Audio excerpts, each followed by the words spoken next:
All right, guys, welcome to Vetted. We're here on the podcast. We're going to be talking about some great topics today. Got Sebastian here. He's in the UK, so you're getting it from all around the world here. Some commentary. We're going to be discussing. Cheers, guys. Cheers, yes, cheers, salud.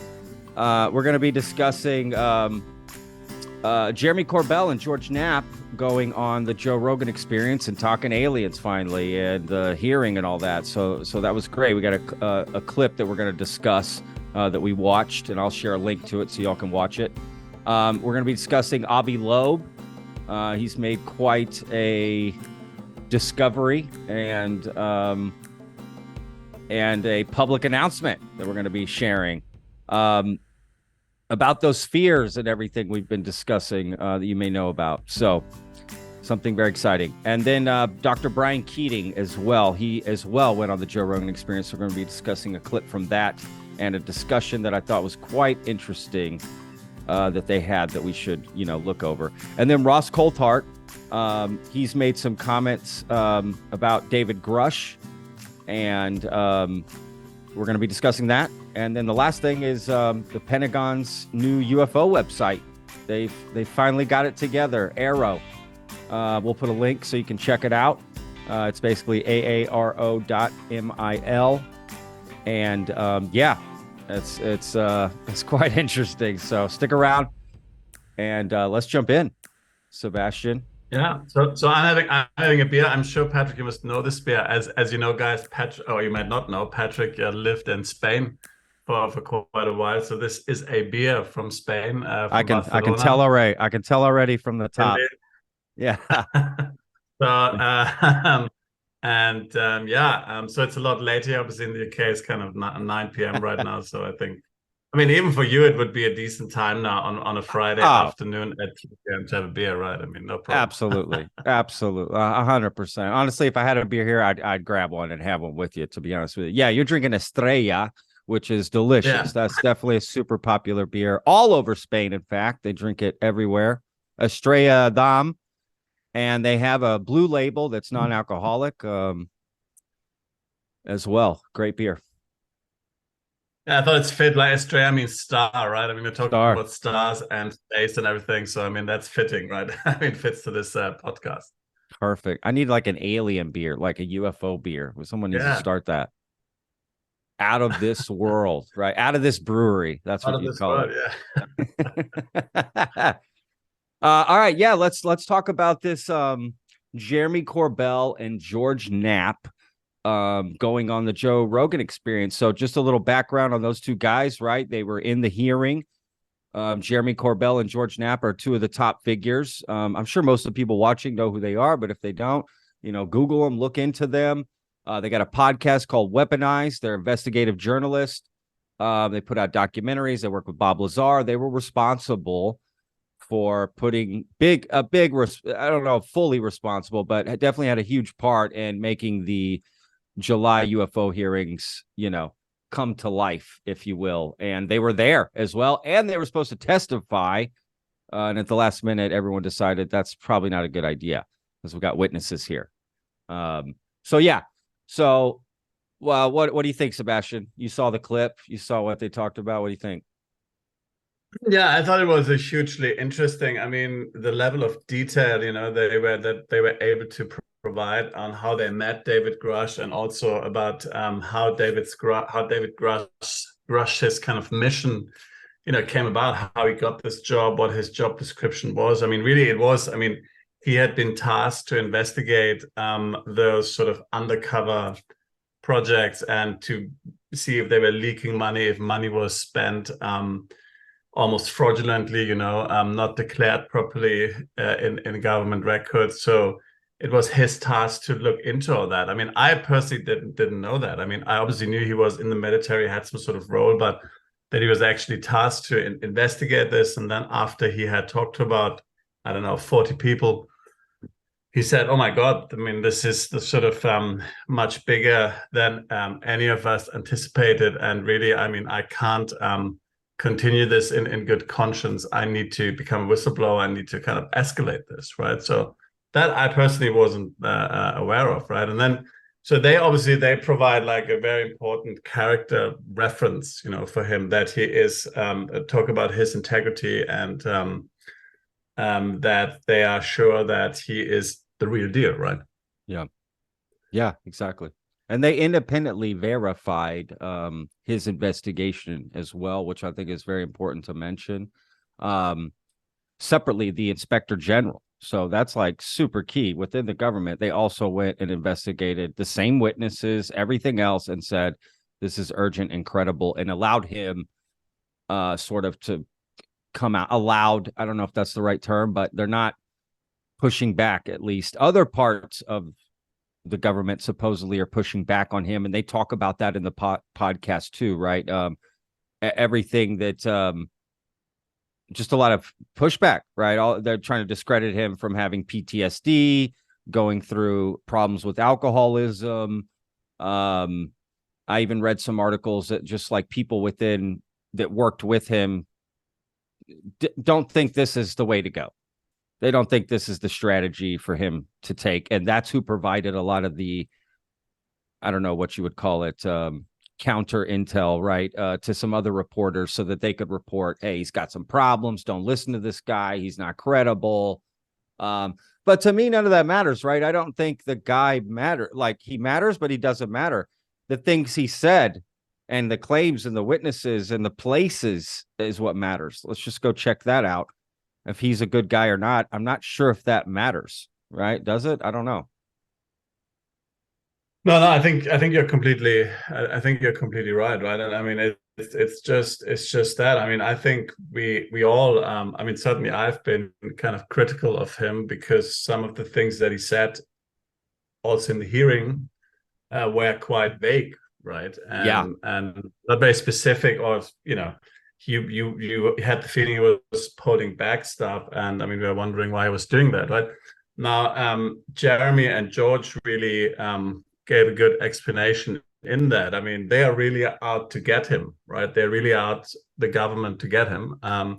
They're watching each of his steps and looking for kind of a misstep where he kind of breaches his obligation of confidentiality, obviously, right? So whatever he says, he really has to put everything. He has to tread really carefully, otherwise he might be arrested, right? So that's, I think, that's the reason for some of the things he said, or the way he does say things, right? And in the hearing, interestingly, they shared a picture of him in the hearing, and you can see the two guys behind him, and then also his lawyer. And so his lawyer was kind of leaning into him a number of times, telling him to, hey, watch take yourself, slowly, right? and Yeah. So I think that's really interesting. I mean, I think rightly or wrongly, he's definitely under a lot of pressure. Yeah. I mean, 100%. I can't imagine being under that kind of pressure where they're just watching every move you make, every word you say. It's got to be intense. And that's also the reason they gave for why he's not doing a bunch of interviews, And honestly, it probably explains why, not to jump ahead to the Ross Coulthart thing, and we'll dig deeper into it, but Ross Coulthart does mention that, like, they did like a 7-hour interview for News Nation. Right. And they only released like, I don't know, under an hour.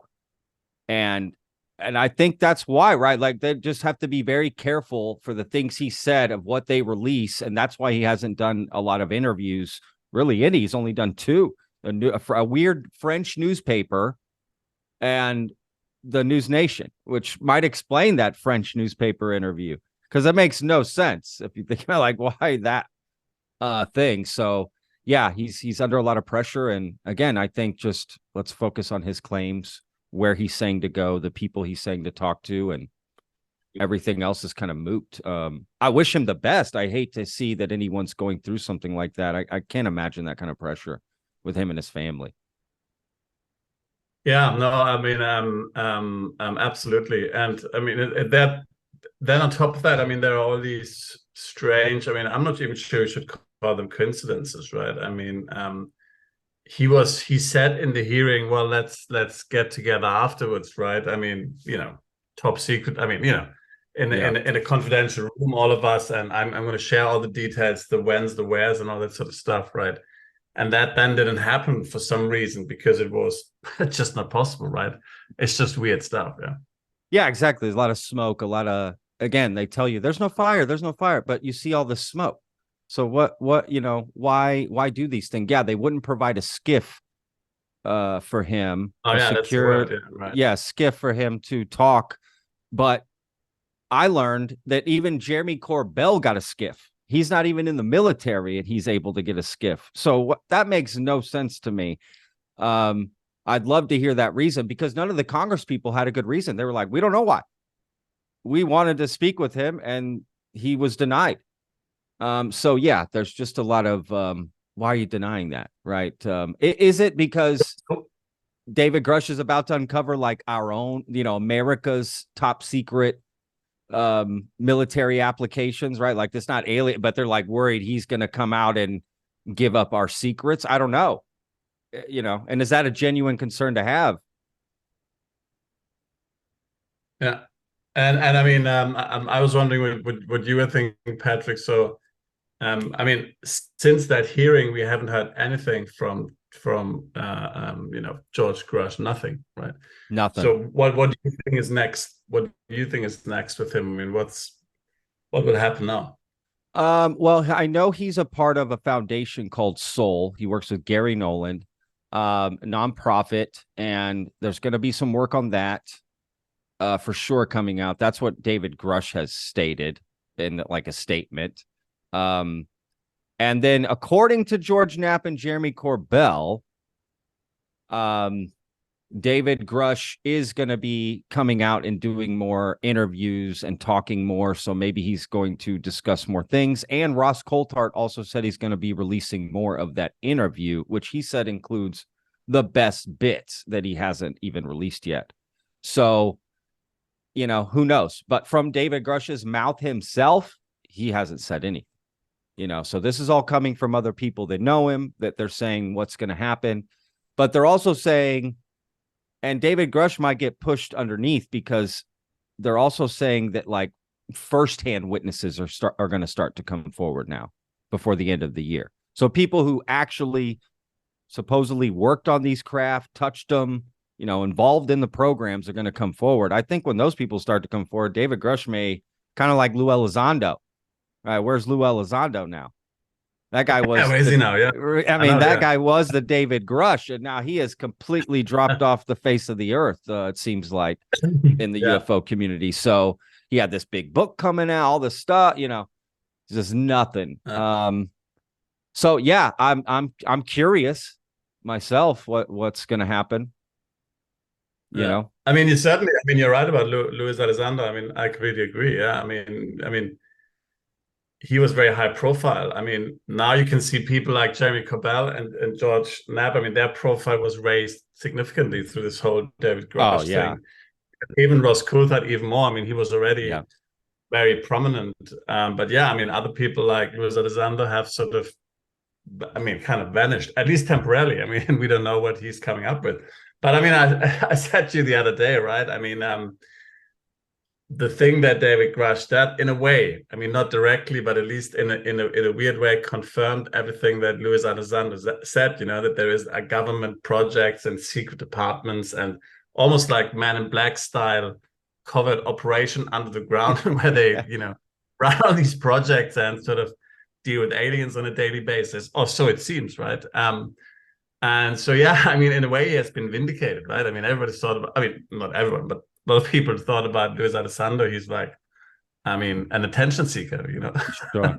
Yeah, you're right. Huckster, right? But I mean, it seems like, at least it seems a lot more credible and possible, what he described, what was happening. Yeah. I mean, this will be the last part, so we can move on to the next thing. But basically the position that David Grusch had, right, like you mentioned before, he was tasked with the head of the UAP task force, tasked him with investigating this, right, like a detective. Here's a case, go investigate, right? Well, the findings he made are equal to Luis Elizondo, right? Because Luis Elizondo had the same position. Look into this. He found it. And then the guy before Luis Elizondo, Colm Kelleher, and James Lukatsky, they also had the same conclusions. So three heads of a UFO task force, if you want to put it, 3 in a row, all said the same thing, right? They each get tasked with, and they come up. But the last guy, Sean Kirkpatrick, who's the current head of the UAP task force right now, he is not saying that. So out of 4, 3 of them are saying the same thing. And this new one, he's saying something different. Now, what is that? I don't know what to do with that information. I'm just saying it's kind of odd. What is Sean Kirkpatrick, not seeing?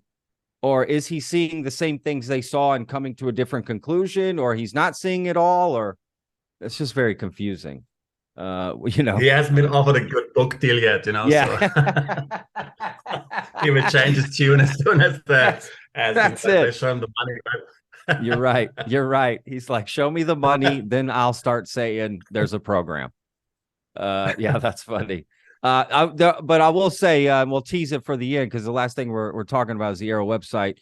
There are some interesting things that I found on the website since we last spoke. So I'm going to bring that up. Cool. Yeah, it's pretty interesting. Right, yeah.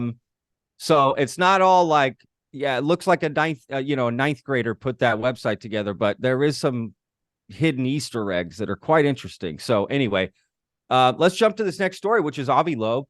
We have covered Avi Loeb on the podcast a lot, just talking about everything. And we also interviewed him. So we got our own interview with Avi Loeb. Check that out. We'll put a link in the description. You can check that out. We did the interview before he went to Papua New Guinea. So I heard all about that trip and what he was going to do. And he was so excited. And sure enough, he went and he did what he said he was going to do. Literally, what he told me, he went and did it. And he found what he was looking for, like you too. He found it, and it's quite crazy. And he claims now that basically the sphericals he found are the first interstellar object that we're putting our hands on. So some scientists disagree. They're thinking he's overdoing it. He's overstating things, right? There's definitely some pushback in the science community. I think you were talking about that, Sebastian, right? Like he had some pushback himself, right? From other people. I don't know what other scientist. I can't remember exactly what they said. It's quite interesting. I'm just looking up something here, and it says these are other voices than we had shared previously, but he says Steve Dash, an astrophysicist at Arizona State University, told the New York Times, people are sick of hearing about Avi Loeb's wild claims. I mean, we know that that's not true because he's all over the media, right? I mean, the people love it, I think, right? I mean, they love because he's quite, he's the typical scientist, quite dry, a bit nerdy, right? I mean, he makes these claims, but he sounds credible, right? He doesn't sound like some sort of he's on drugs or so, right? So, I mean, he's very sort of measured in a way, right? And so this guy continues then, Steve Dash says, it's polluting good science, conflating the good science we do with this ridiculous sensationalism and sucking all the oxygen out of the room. So I think he's just jealous. I mean, this guy sounds like totally jealous. He would like to have same media attention that Avi Loeb gets, right? Yes. No, I agree. That's crazy. I mean, what's he doing wrong for the science community? Check out our interview. Look at what he says to me. Like, he told me, like, that is science. You go and find stuff and investigate and come back with proof and peer review paper. I mean, that's what he's doing. If you try to talk to Avi Loeb about, the UFOs, the Las Vegas UFO or David Grusch in the hearings, he doesn't want to talk about any of that stuff. He doesn't care about any of that stuff. He's doing his own investigations and he's literally doing real science. I think what that guy meant was like other scientists aren't happy with him, not the world, because the world, like you said, he's all over the place. Everyone wants to hear from him. They like the guy. He's just clean cut. He's like just clean cut, to the point, data, facts. That's it. And I really liked him. I think he's great to have in the community and looking into these things. He's a very reliable and credible source. He's got an pretty much untarnished reputation at Harvard. You know, I mean, it's crazy. It's some of that. I mean, he talks about that right in our interview, that the science community is lost. He says the other way. He's like, no, the science community has lost their way. They don't want to investigate things. They think if you have some crazy claim, then you're crazy. And that's why he called his project the Galileo Project, right? And he I don't think he thinks he's Galileo. Maybe he does, but he relates to him in the sense that Galileo proposed something that at the time was crazy and ludicrous, but he's just like, here's the proof. Let's look into it, right? And look what happened to him. And that's kind of what Avi Loeb is saying. I don't know why any scientist would be mad at another scientist for doing experiments and going out and doing so. That's like a chef being mad at other chefs for cooking their own food. Like, why do you care? Do your work. You know, like, I don't get it. Like you said, he's jealous. That guy's jealous, man. I mean, I remember other scientists, and we have called them before. These were from the UK. I can't remember her name now. She said that, or she suspected that these spheres were some sort of nuclear waste that was caused by these tests they did, because they test a lot of nuclear bombs there in these waters during the 60s, 70s, and 80s, right? So. But yeah, I mean, I think even Avi Loeb talks about the possibility of that, right? So, and obviously he's someone who invites also that skepticism and criticism, because that's the only way really to get to the bottom of it, right? Correct. So yeah, it'd be interesting to see his sort of final report. Yeah. Yes. I'll put a link to it, but there's an interview that Avi Loeb did with Dr. Brian Keating, who is an astrophysicist. And they dive deep on the science of these criticisms, the nuclear thing. He talked about that. Avi Loeb responded to he's like, it's not nuclear. And he gave some explanation that I could not understand. They're talking about isotopes and I don't know what stuff that's just beyond me. But if you want to nerd out and find out from Avi Loeb, like what those sphericals are and how it is interstellar and it's not something else, he can prove that. That's the one to listen to. It's like 2 hours because again, they dive deep on it. So I recommend if you want to find out more about that story and curious, that's what I would dive into and listen to find out. Cause again, Dr. Brian Keating does a good job of bringing up all the skepticism, right? All the questions, all the different scientists that, well, what about this? And what about that? And he just answers them. He's going through and answer them. And like you said, he welcomes it. So anyway, yeah. Yeah, Avi Loeb, guys. He's the man. Tell us what you think of the comments of Avi Loeb and what he's doing. And what, I don't know. Funny enough. Yuri Geller, the kind of the spoon bender, you know. Yeah, I know he responded like 3 days ago to Avi Loeb's findings, and he said that aliens will return to Earth to prevent nuclear war. So I didn't know that, but he claims that my encounter with aliens in an Arabic garden led to my psychic powers developing. Then later I saw alien bodies in a US NASA facility, but was told to suppress that information. And I could not talk about it. But with all the mounting reports, Uri says he knows he can't hide it anymore. So the spoon bender, spoon now bender. It's coming out. That's the spoon bender. Aliens, that's funny. Become to save us. I think James Randi would have a laugh about that. I think that's the guy that used to go toe to toe with Yuri Geller. I think that was his name. He gave him like a $1 million challenge, and Yuri Geller could never do it. Anyway, yeah, I know. Yuri Geller's crazy. He's all over Twitter with this alien stuff. I didn't know he was into that stuff, to be honest with you. That's like new to me. That's. Well, I think he's in it. He's in it because it gets attention, right? I mean, he's one of these people who he's very like opportunistic, right? So he knows, okay, this is now getting attention, so now I'm diving into it. Now I'm the UFO expert. I saw it. I saw it at NASA. I saw the dead alien. Yeah. First, I bended spoons. Now I can tell you about aliens. I think people just connect it all. Like he's probably gonna be a Bigfoot expert next, right? Too, if he could. I'm Yeah. sure. Yeah, the whole I was gonna say something real quick. I just it's just on my mind. You mentioned the nuclear thing, and I had a thought about that recently. There's all this, and we've discussed it on our own podcast with Nick Pope, the nuclear implications, right, of UFOs and all of that. I was thinking about it, I thought, you know what? I mean, if these aliens could travel interdimensionally, time travel, or come from a great distance and do all these different things, I don't think nuclear power is anything to them.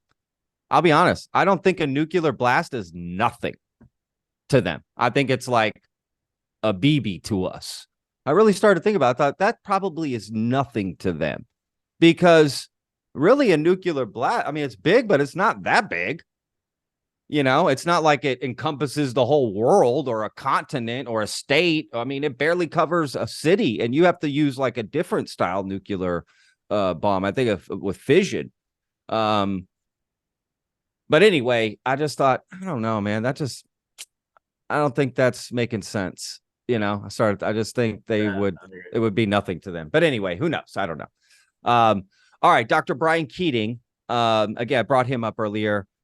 Check out his podcast too. Again, I mentioned that. We'll put a link to that so you can see the Avi Loeb one. But again, he went on Joe Rogan, first appearance, and they had a great conversation about a lot of different things. But one thing that stuck out in particular was something he brought up to Joe Rogan about, okay, so in the UFO community, or really just anybody, if you talk to them about alien life, usually the argument comes up that, well, the universe is so big, there's so many planets and stars.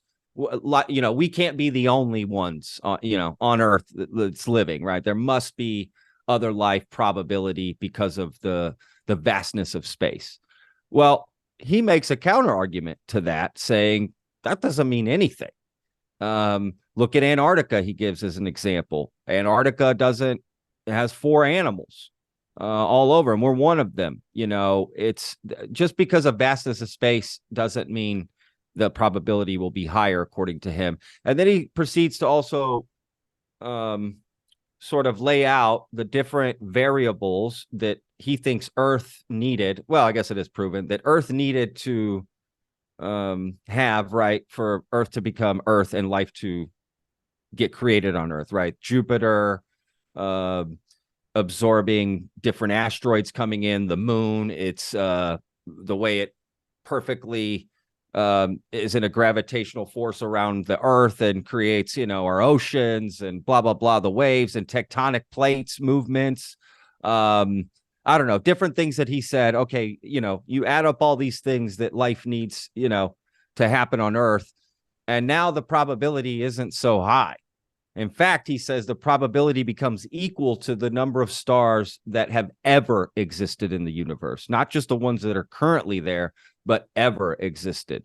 And that's quite a shocking thing to think about, that number, and comparing it, because now it goes the other way. Now you're like, well, wait, well, yeah, maybe Earth is, if we're basing it on that, right? So I don't know. What do you think?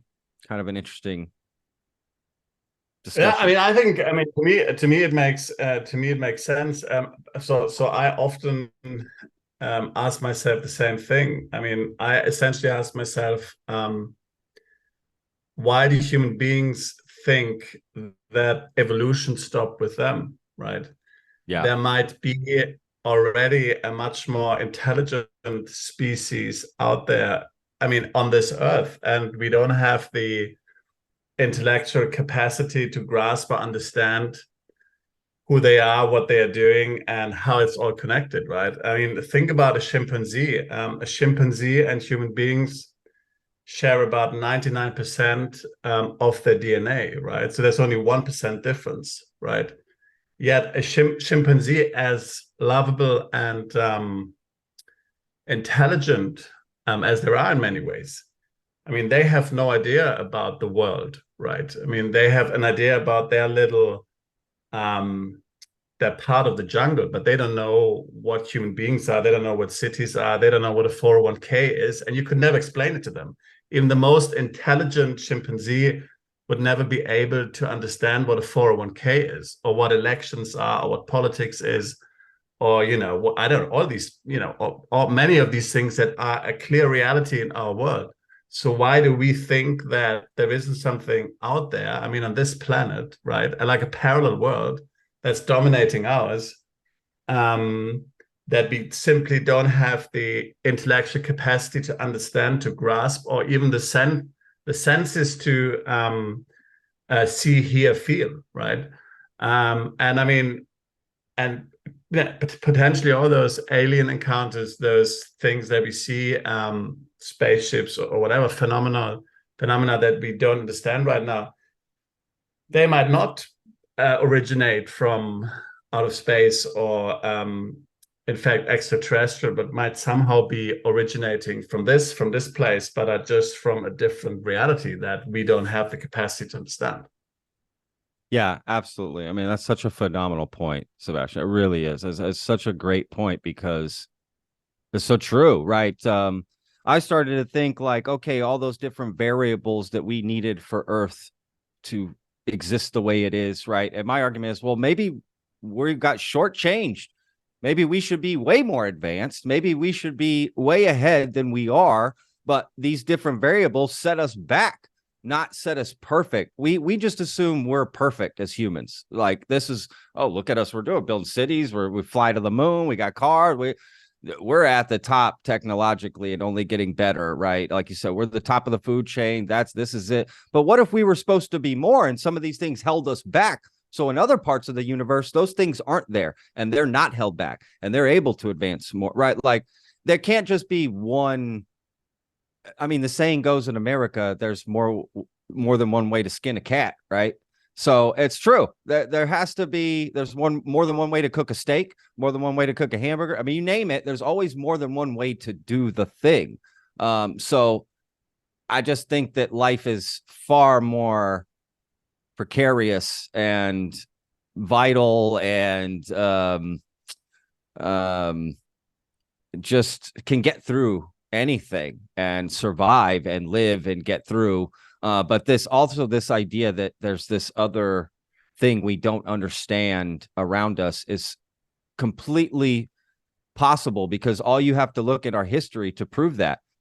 Before we had microscopes, we had no idea there was this other world, right? Deep. Yeah, I agree. Right. And the moment we found that out, it was like, holy cow, there's this other thing going on, microscopic, right? Like this whole world. I mean, even before we knew there was space and planets and whatever, right? That people looked up at the sky and just had no idea what was going on. Yeah. In fact, everything got attributed to a god, right? This is the god of the sun, this, that, the other. And why wouldn't you think that? I mean, it makes logical sense. So what's the next reality breaking, point we'll come to in humanity, right? What's that next thing that just breaks our reality? Is it going to be that another dimension, another reality? We get the right goggles and now we can see something completely different. It's quite fascinating. That last thing I'll say is, as an example, is 3D TVs at one point. I know they died off, but at one point they had this technology that two people could wear glasses and play a video game, and they would each see their own screen on the same panel, right? The full screen. So if I'm person A, I'm seeing my screen. If I'm person B, I'm seeing my screen on the same screen, because the way they built the TV, it was like at a pyramid shape or something, and it would, I don't know, something with the light and move it, and you could have two images on the same thing. And if you wore the right lenses, you could see it. And that to me is a great example of what could, like you said, just be right in front of us that we just don't see, So anyway, yeah, that's fascinating to talk about. No, exactly. I mean, that we are not able to. It's like a chimpanzee. A chimpanzee looks at human beings, but obviously he doesn't understand us for what we are. Yeah. I mean, he thinks what does he think? Some other sort of ape. We're probably an ape. Some other ape, right? But he doesn't understand that he's basically, especially because like physically, we can't climb as well, we can't run as fast. They're a lot stronger as well, even though they're smaller, right? So you can sometimes you can't see, but you can look at something, but you don't see. You don't understand what you're actually seeing, right? I often wonder, maybe that is, maybe already living in a reality where that's the case. So we're looking at it, but it's not. We don't understand what it is, right? That thing. Correct. Yeah, exactly. No, it's such a great point. Like, it's all around the chimpanzee, right? This whole world, this whole reality is around him, and he has zero clue. An ant, right, just has zero clue what's going on. A fish at the bottom of the ocean is just like, this is my world, and this is all there is. So yeah, I mean, that is fascinating to think about. So yeah. Again, check out the Brian Keating episode on Joe Rogan. It's really good. That guy's really smart. I really like him. He actually got a ton of hate in the comments. People were just not happy of him pushing back on maybe there's not life out there and we're the only ones. But he was really just proposing a question and trying to get a discussion going. Oh, gosh. Sorry, Sebastian. I got a phone call. There we go. Deny that. That's the CIA, guys. They heard me talking. They're calling. They're trying to shut us down. Yeah, I'm saying too much. They're trying to shut us down. Yeah. So anyway, check out that podcast. Yeah. I'll put a link in the description. Please check that out. So look, let's jump to Ross Coulthart. Like you said, Sebastian, he was already very prominent before, but this of late, everyone knows who Ross Coulthart is, right? At this point. And he did a, I guess, what do you call it? Presentation, I guess you would call it. Presentation / Q&A, question and answer, in Australia at this Sydney facility or whatever. I'll put a link so you can check it out. It's 2 different videos, one where he gives a presentation and then the other where it's the question and answer. And I just thought it was fascinating, some of the things he brought up during that. We did a video about some of it, so I'll put a link to that, this patch that he found. We won't go into that here, but yeah, if you want to find out about that, it was a pretty secretive Area 51 patch. Anyway, mainly what I want to talk about is the David Grusch stuff, the interview, how he said he was going to, release the best bits coming up. And I just thought that was fascinating. We kind of discussed it before. And I think, I guess we know the reason now for him wanting to wait to come out. Sebastian, I'm curious, what are your thoughts on Ross Coulthart, just as a journalist and what he's done for, the little bits you've seen of him? What do you think of him? I think it's, the whole episode of David Grusch talking to him, specifically is very interesting. I mean, you had explained to me that David Grusch had spoken to a number of journalists, and he was the one who interviewed it. So who did then this interview, which became very famous and triggered many things, undoubtedly. So I wonder, is one of the reasons for that the fact that he is not American, right? That he is Australian, so he has some sort of and he talks obviously the same language, but there is some distance there in terms of it's not his country in a way. He is more objective, maybe. So he could look, in America everything is incredibly divided, right? You have it's very polarized, right? The media is, politics is. So someone who is not American, a member of the media, maybe can take a more objective stance and can view things more neutral as someone who is in this sort of media business in the US all the time. So I wonder if that is something that David Grusch was looking for, and it, this is also one of the reasons why then he then decided to do it, right?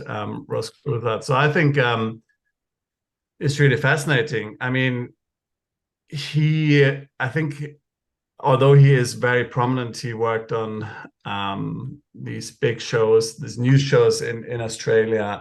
I think he still has some credibility issues, and I think he talks about that himself, right? He says that, I can't remember now how exactly described. I have to check his website, but he said some of the things, the UFO things, is seen as questionable, right? But I think he gained a lot of credibility with that David Grusch interview. So again, I wonder what's going to be next for him. I mean, he announced that he has more bits of that interview that he's going to release, but will that help him to in his own career, and will he be taken more seriously now by the media, I wonder. Yeah, that's interesting. Yeah, that's true. Definitely something he struggles with. I mean, look, before we started vetted before this whole David Grusch and we didn't know anything about this. We were, scooting along. I'd done this video, with Nick Pope, this interview, and I used Ross Coulthart a lot in the first vetted video from previous stories he's done. And I found some holes in them. I'm not gonna lie, I did. But to me, that doesn't take away the credibility, because that's stuff that came out later, right? And at the time, he went off the evidence he had. So I don't fault him for any of that stuff. I think he's very credible. I like him a lot. I've watched a lot of his podcasts, the Need to Know podcast that he hosts with Bryce Zabel. I recommend that. It's very fascinating. I just like his approach to discussing it and going over it, and he's just willing to have the conversations. Look, he's got a lot of sources.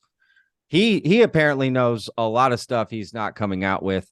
But again, what does that mean at the end of the day? There is a little bit of an Easter egg I'll tell you about. It's in one of our videos, but Ross Coulthart was introduced to David Grusch through a gentleman named Nat Kobitz.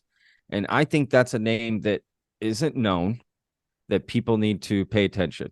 Put it on the back burner. I think you're going to hear that name more. Now, granted, the gentleman has passed, but the things that he told Ross Coulthart, supposedly he's going to start to come out with. And that's the guy that introduced Ross to David Grusch, was this Nat Kobitz. So Ross Coulthart doesn't know David Grusch, right?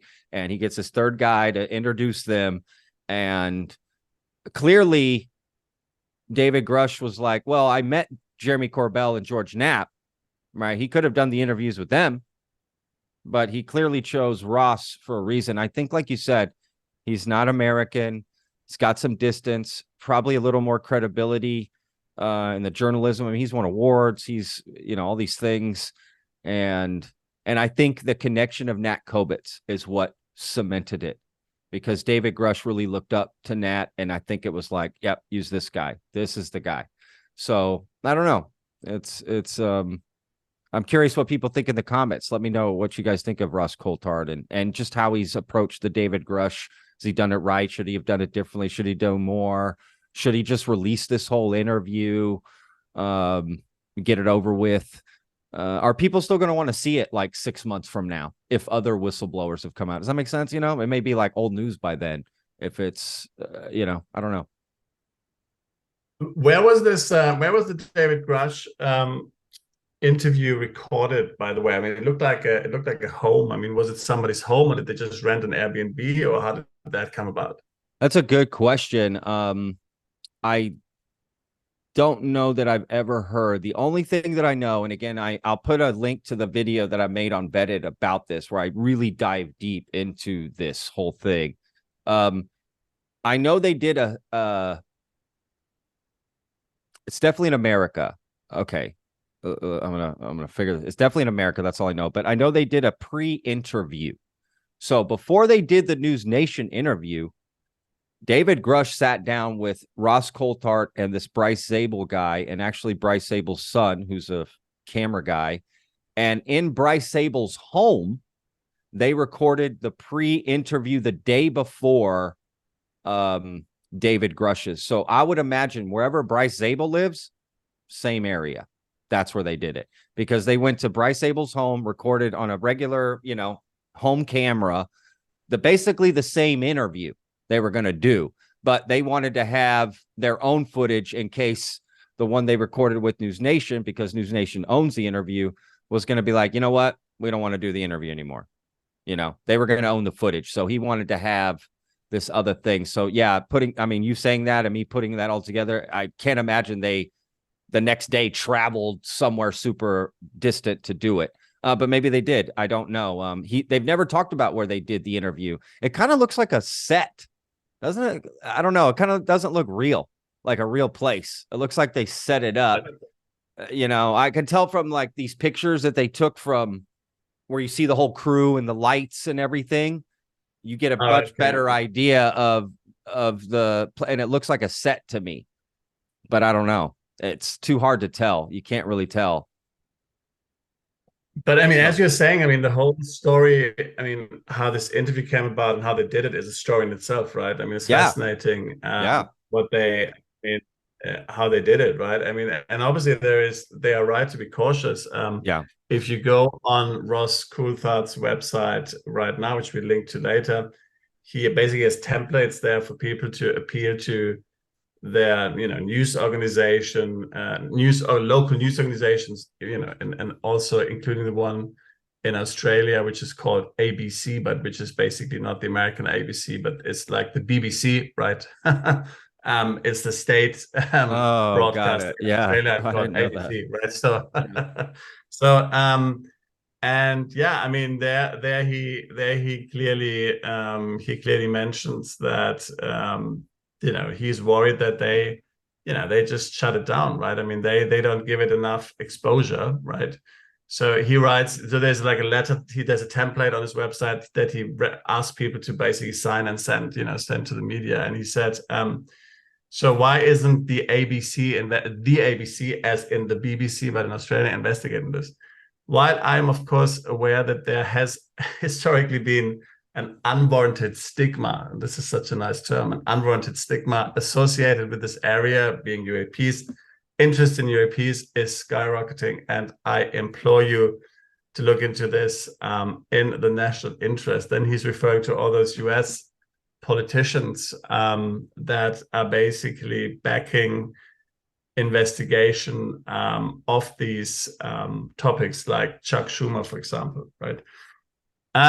So yeah, I mean, the whole thing of how this came about, David Grusch interview, and the hoops they have to go through, right, is interesting. It's fascinating. Yeah, I mean, to be honest, when that David Grusch interview dropped, I mean, that's like, I can't think of a bigger thing that's happened in UFOs, like the UFO community. Like, you know what I mean? Like, even a crash or a sight it wasn't as exciting as that, because that guy, he literally said everything that every UFO believer has ever wanted to hear in their life. He said everything. He checked off everything off the box. There's a secret government program. Check. That we got alien bodies. Check. We got alien spaceships. Check. They've murdered humans. Holy shit. Check. It's like everything. It's just like an X-Files episode. I mean, it was almost too perfect. It almost fit the narrative so perfectly. That's what made me doubt a little. I mean, it does. It makes me doubt just because it's so perfectly laid out, like exactly, what everyone thought. I don't know. So, but again, doesn't really matter.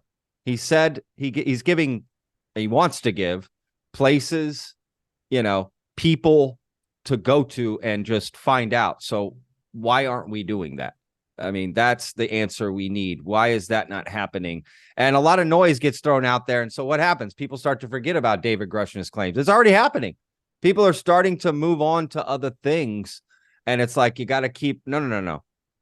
Don't forget about that. That's the most important thing, not this video that came out, or this photo, or this story that this other person who's a nobody is saying, So I'm going to try to keep my eye on the ball with this for months, to keep following up on this, and we'll definitely keep everyone updated. But yeah, that's where I'm curious. So tell me, guys, what you guys think in the comments.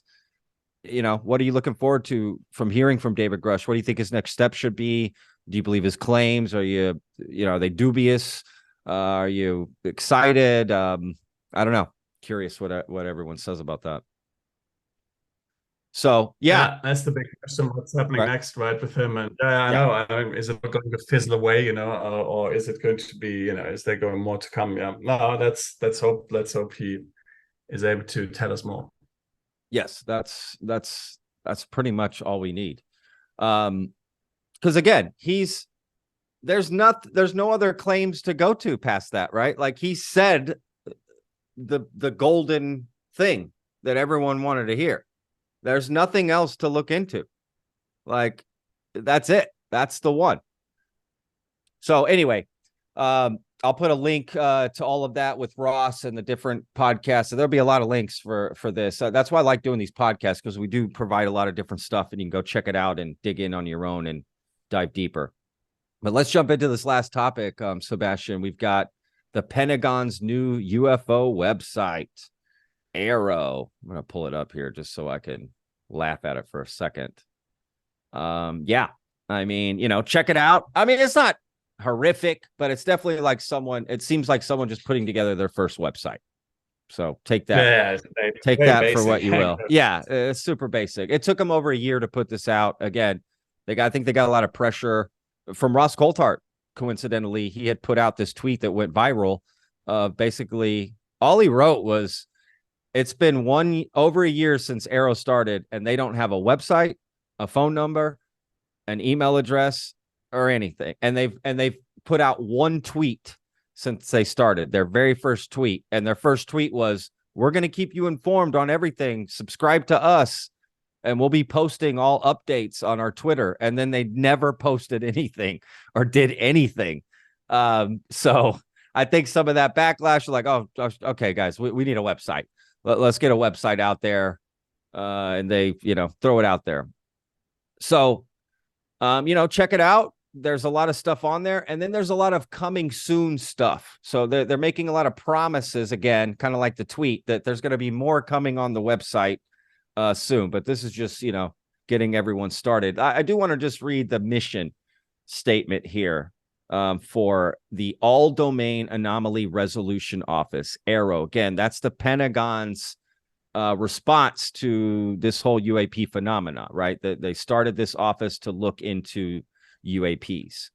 So, and the reason they don't call it like UFO or UAP, because they're putting all domain anomaly, because there's supposedly craft that can, go from space into the ocean and out and everywhere, so they're just like covering everything. But anyway, their mission statement is minimize technical and intelligence surprise by synchronizing scientific intelligence and operational detection, identification, attribution, and mitigation of unidentified anomalous phenomena in the vicinity of national security areas. That's a mouthful. So yes. And it does say this too, their vision: unidentified anomalous phenomena are effectively and efficiently detected, tracked, analyzed, and managed by way of normalized DoD, Department of Defense, intelligence community, and civil business practices by adherence to the highest scientific and intelligence tradecraft standards, and with the greatest transparency and shared awareness. A lot of people on Twitter were just roasting them for this whole thing right here. Like, transparency. Are you kidding me? Like, civil business practices. What does that mean? Shared awareness. You guys put out one tweet. That's what this one guy wrote. Like, yes, but what are we talking about? I kind of got to agree. And there's a statement from Dr. Sean Kirkpatrick you can read on there. Again, there's not much stuff on here. A lot of this stuff was already out there. You could already find this stuff. Nothing's been updated. So again, they just have a lot of stuff that's coming soon. But something I found about this, and I'm trying to look for the picture and I don't see it. I don't know where it is. Yeah, they've got some videos on there too that you can watch of different UAPs. Honestly, it's a joke. If I'm being honest, there's like 5 videos. It's kind of a joke. But whatever. Some people had pointed out that they might be taking this more seriously than they're letting on, because they do talk about these metallic spheres, and they have a video of one of them that I used in our trailer for Vetted and in the first episode of Vetted. And it's in the Middle East somewhere, and you just see this silver ball. You just see like a silver ball flying through the air, and it's pretty apparent. It's like, it looks like a silver ball, but again, it's one angle, so but apparently that is the most common sighting that AARO is dealing with, are metallic spheres all over the world.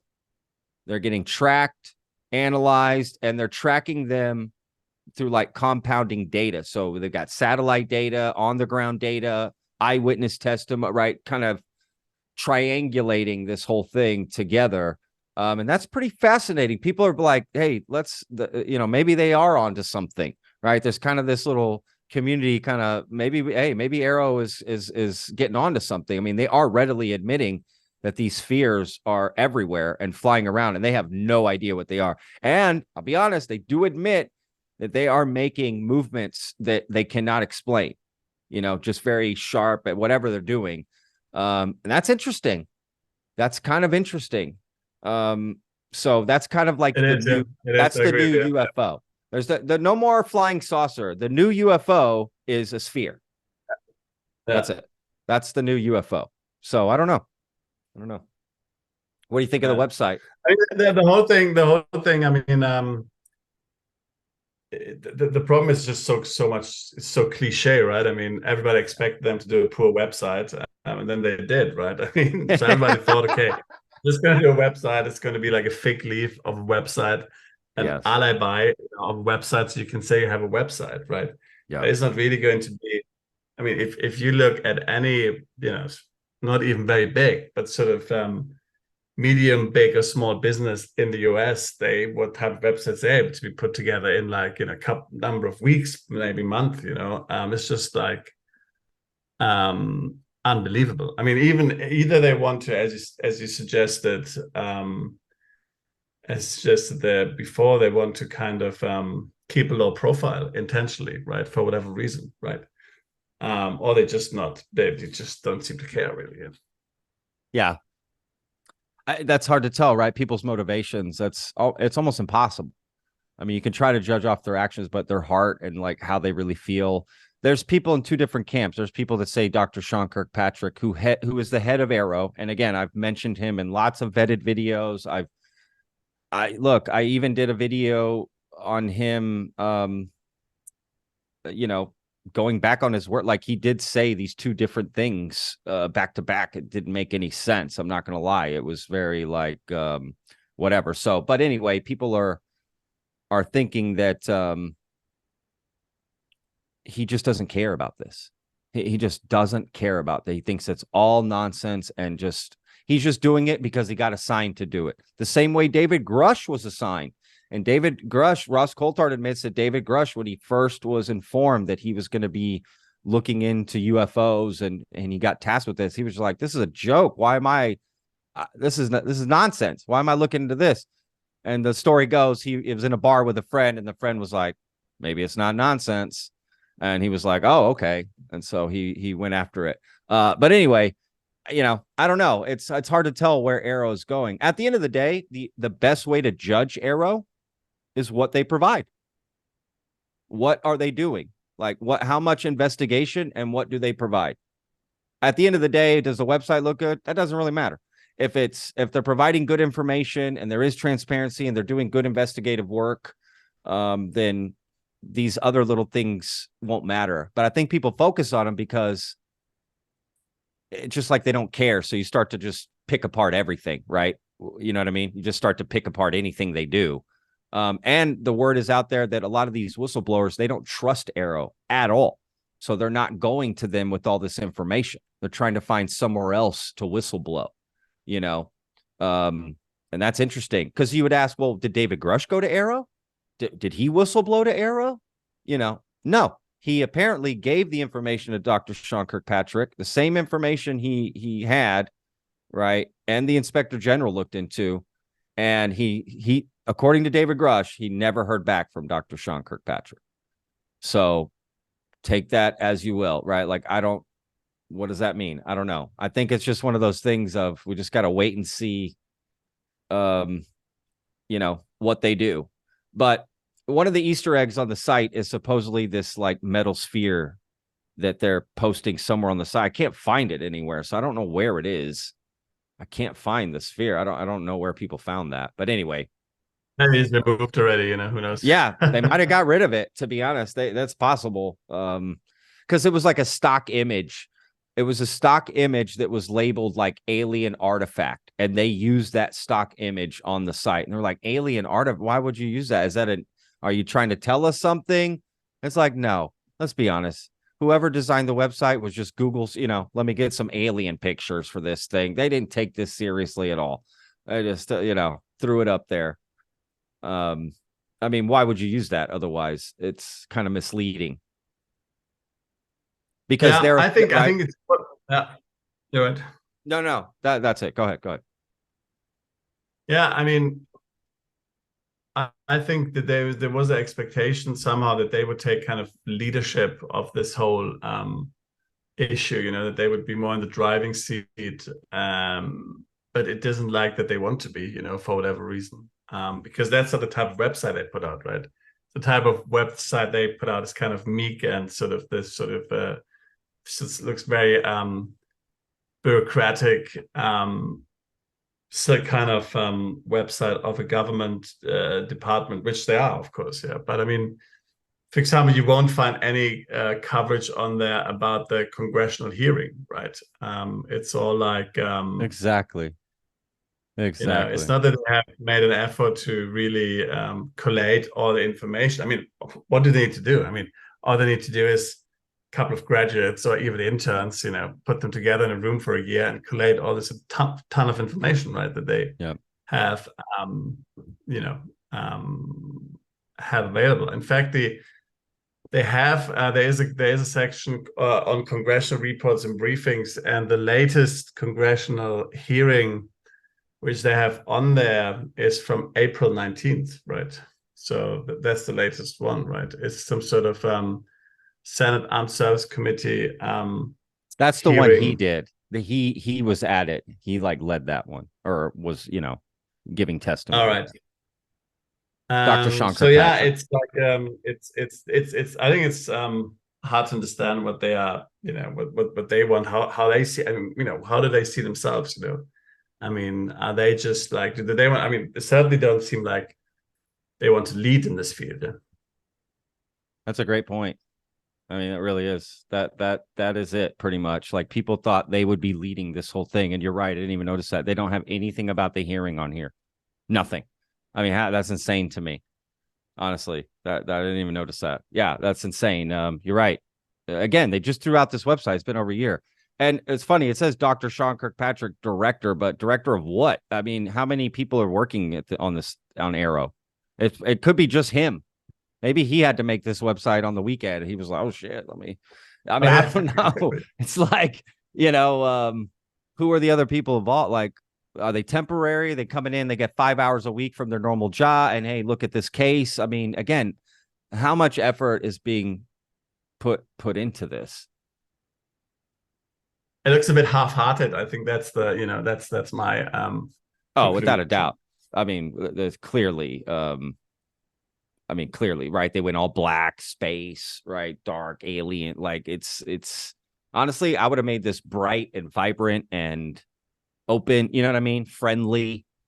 I mean, they even, honestly, I'm just noticing they got a logo. I don't know if I ever seen this logo before. I can't even read it. It's like so tiny. I can't read it. I don't know what it says. I've never seen that before. So that must be new. Yeah, to be honest with you, Wikipedia has 10 times the information about AARO on it than this does. Like, sure. That's where I got all my information about AARO for the videos and stuff we did was from Wikipedia. There's so much on there. Probably from other people putting it in, clearly, right? So yeah, I'm curious what everyone thinks about this website. Are we being too critical? Is there stuff here? It's good. I mean, what are the good parts? And what could they work on? What do we expect? Is there going to be more? Is this just a temporary site and they're working on a better one that they're going to release? I mean, that's possible. I feel like they would mention that if they were going to do that, but maybe not. I don't know. Who knows? Yeah. Right. I mean, So anyway, yeah, we'll put a link to the website. Please check it out. And let us know what you think, That's it for me, Sebastian, on this. What else? You got anything else that you wanted to bring up or talk about? Yeah, there Anything? was one thing. There was one thing that I read. Let me just get up. It's really interesting. I think this would also be a great podcast guest. This guy. Oh, that's the guy you said. I know what you're talking. Yeah. Okay. Yeah. I'm just gonna find that. So he is basically, and I think that's another very good contribution. So his name is Dr. Thomas Zurbuchen. He is Swiss, and he used to work for NASA until recently. Now he works again at the ETH, which is like like one of the top leading technical universities, like MIT. In Zurich. So again, he's a very sort of dry, nerdy scientist, comes across as very trustworthy, and he used to be the an associate administrator for the Science Mission Directorate at NASA, the longest serving one at that. So, and he comes. He said very recently, I think as recently as last week, that there's no doubt for him, and he spoke to a lot of Air Force personnel who had these sightings, right? That something is going on, that they are real, these sightings, that they are not optical illusions, as many say. I mean, Nick West says this quite often, it's kind of an optical illusion, and sometimes it is. Maybe he brought up this idea of the flares recently, which I quite liked, it sounds good. Yeah. But anyway, so they are not optical illusions, they are real, something is going on. But what is it? So something that he believes could be possible is that it's enemy technology, right? Some things, Chinese technology, which he then would find quite scary. I mean, he did bring up the Chinese spy balloons, which to me sound very low tech, right? It's like a very low tech, low cost. Maybe I mean, we spotted them right away, right? We spotted them right away and shot them down right away. But yeah, so there was hearing that. But what I thought more interesting is that he doesn't downplay that, right? He doesn't say, well, this is all like just bullshit. It's some guy, seeing something that is like just like the sun or flares or whatever. He says real, but we don't really know what it is. But he definitely thinks that the people who have these sightings are not crazy or not lying or not attention seekers. He thinks they believe it's true what they're saying. He talks about their truth. Of course, what it is really we don't know, right? But that I thought very significant now. Yeah, you're right. I don't know what would be scarier, Sebastian, that it's aliens or like, these other countries have this like just way more advanced technology that could cause trouble, in the world, right? Like, what's scarier to think about? I don't know. It's kind of maybe we'll never, maybe we shouldn't know. It should just. I would find that hard to believe, though, to be honest. I would find that hard to believe because the reality is, if a country is able to develop that kind of technology, they would probably be already leading in the world. It, right? I mean, that's a good point. People have said for a long time, China's going to overtake the US and they're going to be the biggest, but they're not, right? I mean, this has been sort of said for 20 or 30 years now, right? It's a good point. It's going to happen next year. 2 years. That's so true. Biggest economy, right? I mean, it looked. They're saying it right now. You're right. Yeah. It looked kind of likely, I think, when there was during the big financial crisis in 2008. I mean, I think at that point, America looked quite weak, right? Yeah. Because, but I mean, since then, right now, I mean, how it seems very strong, the US. So it's like, it doesn't make sense to me, really. But anyway, I mean, who knows, right? So it doesn't sound likely to me, but, who knows? No, that's a great point. And a lot of people do say that as well. Like, I don't think this is other nations' technology, like at all. Like, it's just too advanced. Like, how could they be that many years advanced, if that's what's going on. Because I guess there's people, and Commander David Fravor, who testified at the hearing, he's one of them. He currently works for a private aerospace company, and he knows that the technology they have and are developing that's like 20 years in the future, right? And he's like, we're not anywhere close to this stuff. So like, he's like, it's not China, it's not Russia, it's not anybody. I'm not saying it's alien. I'm just saying, I don't know what it is up there, but there's no way that they have that, and that America wouldn't have developed it, right? Like we wouldn't also have that stuff. So yeah, that is fascinating. He would be an excellent interview to have for sure, without a doubt. You know what, that would be a great conversation to really dive deep into that. So yeah, I'm kind of with you. Who knows? But it seems unlikely as well. I'm just gonna stick with it's aliens because that's just fun. Right. No, I'm kidding. I don't know either. I mean, that's kind of scary. Again, the unknown is scary, right? Like not knowing what exactly this is. It's like at this point, I don't think you can really say, nah, there's no UFOs flying around. Like this is nonsense. And I don't think you can say, nah, there's nothing going on in our government. This is nonsense. That to me is like, there's something going on. Whether it's there's just crazy people in our government who have just lost their marbles and are sharing, false information and creating documents and fake crash sites and, all the, I mean, that's nuts, right? We literally would have just craziness. Or it's this other, something is going on, whatever it is, there's something going on. There's definitely a fire of what it is we don't know. And there's definitely stuff flying around, like you said. It's not all optical illusions. I do believe the majority of them are. I think 98% of sightings are BS. I really believe that. And I think there's a small percentage that are like, yeah, this is real. There's something going on here, which is why Mick West getting so much hate baffles me. Boy, Sebastian, you should have seen it. I made a video yesterday of why do people hate Mick West? And then I put it on Reddit. A lot of hate.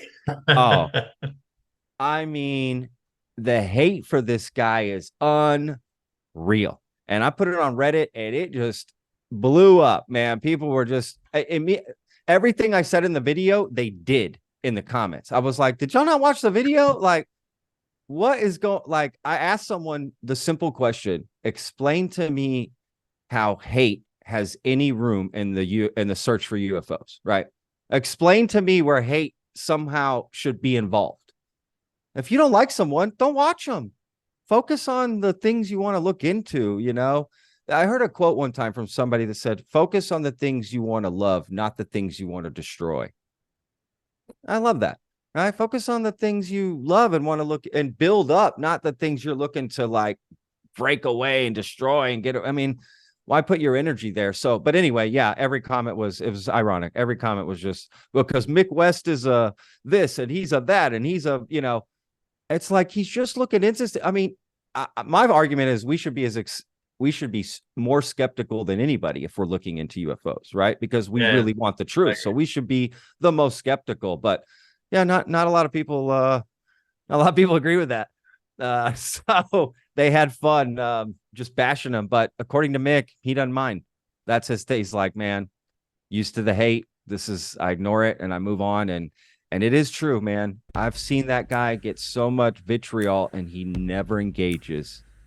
I mean, he's cut from a certain cloth, man, because he does not engage in any nonsense ever, like ever. He just goes with what's happening, and yeah, I can appreciate that. So anyway, check out that interview with Mick West. It's fascinating, whether you agree with him or not.